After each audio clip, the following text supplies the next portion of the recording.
Well, it's not just the withdrawal symptoms that aren't discussed when it comes to SSRIs. Their possible effects on sexual dysfunction are hardly mentioned at all.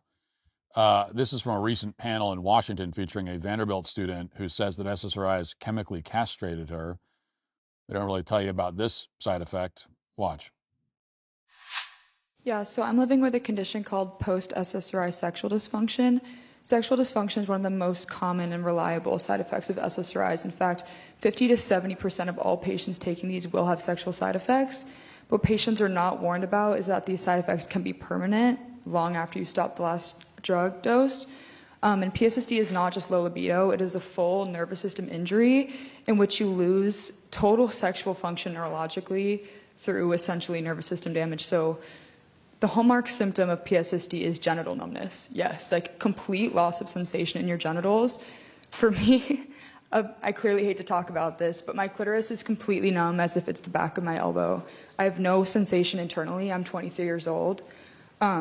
Sufferers also lose the ability to orgasm permanently, like for the rest of their lives, and their libido entirely, which for me and what a lot of other people experience is like a sudden onset, like chemical asexuality that just never goes away. And in my opinion, I don't think it's sensational to say that this is a form of chemical castration, that it is permanent. But beyond that, PSSD is not just a loss of sexual function, but a loss for some people of emotional function as well. That has been the case for me. Before this, I was a super emotional, empathetic, loving, caring, like Sylvia Plath reading and resonating girl. And the day I woke up with this injury, I quite literally felt my soul leave my body. Like, I'm so serious. It was the most unbelievable, inorganic thing I've ever experienced, and it's a common symptom of people who have this condition. To this day, it's been years for me. I'm 23 now. I can't feel love from my own mother, which is the hardest thing on earth.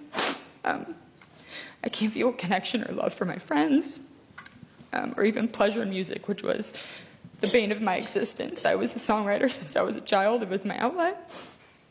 And it's been completely neurologically severed from these medications.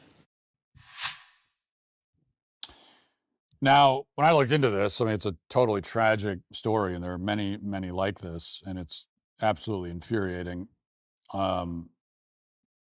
that doctors are just recklessly dosing millions of young people, in particular young women especially, with these drugs. And then when they have these kinds of side effects that, as she says, can be permanent, the response from the medical industry is, well, tough luck.